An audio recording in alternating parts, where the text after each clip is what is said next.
इतिहास के पन्नों पर कई नाम लिखे हैं, लेकिन कुछ हीरो अनसुने रह जाते हैं। उड़ीसा की जंगल की जमीन से 3 आग निकली, रघु, केलू और मकर।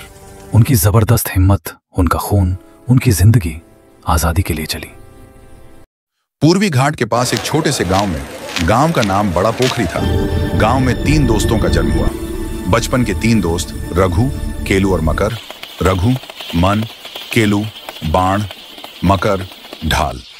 गांव के लोग उन्हें त्रिदीपा कहते थे। बचपन से ही वे सब कुछ साथ मिलकर करते थे और बहुत खुशी से बड़े हुए।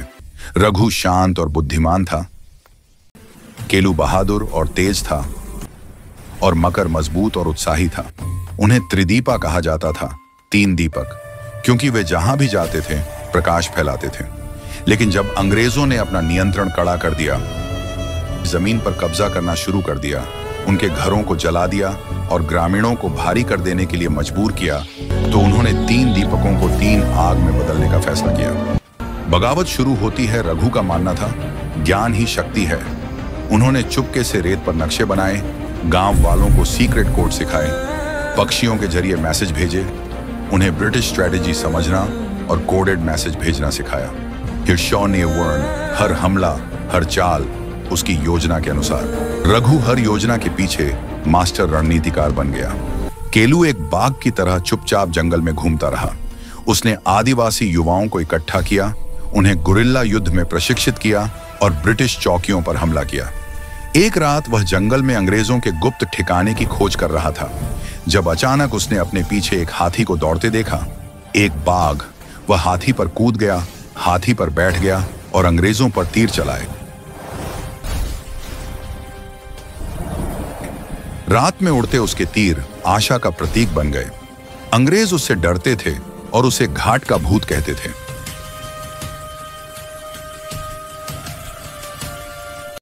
मकर विशाल, मजबूत और निडर था। उसने ग्रामीणों की रक्षा की। वह अपनी बांस की छड़ी घुमाता था और ब्रिटिश सैनिक भी पीछे हट जाते थे। वह शान के लिए नहीं, बल्कि लोगों के लिए लड़ा। बलिदान। एक रात अंग्रेजों को उनके ठिकाने का पता चल गया। सैकड़ों सैनिकों ने जंगल को घेर लिया। रघु ने जल्दी से भागने का रास्ता बनाया। केलू ने मेन रोड को फायर ट्रैप से ब्लॉक कर दिया।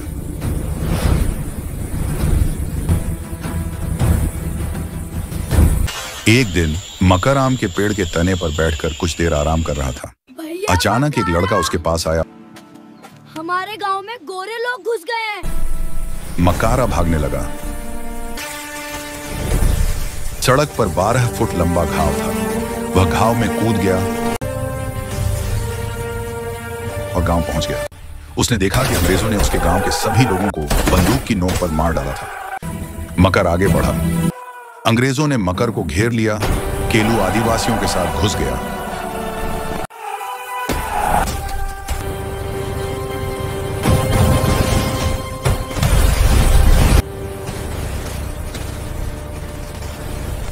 मकारा सबसे आगे खड़ा था और बचाव के लिए तैयार था, लेकिन लड़ाई बहुत बड़ी थी। वह शेर की तरह लड़ा।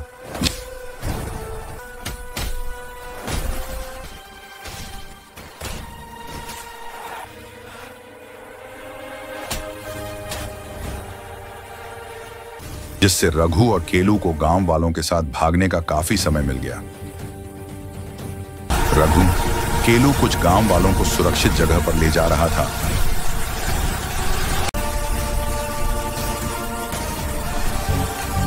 उसने मकर की चीखें सुनी और मुड़कर देखा। मकर पर गोली चलाई जा रही थी।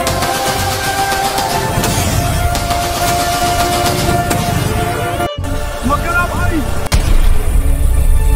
मकरा भाई!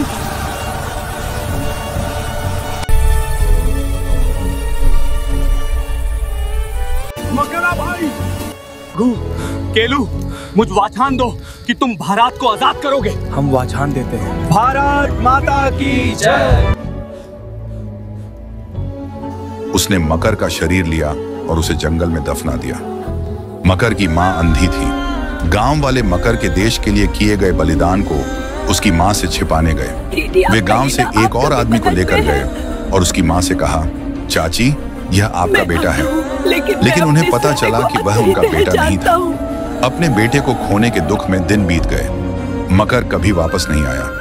रघु और केलू ने सालों तक अपनी लड़ाई जारी रखी। उनका आंदोलन आसपास के गांवों में फैल गया। मकर के बलिदान से प्रेरित होकर हजारों लोग इसमें शामिल हो गए। जब भारत आखिरकार आजाद हुआ तो रघु और केलू ने उस जंगल में एक दिया जलाया जहां मकर गिरा था।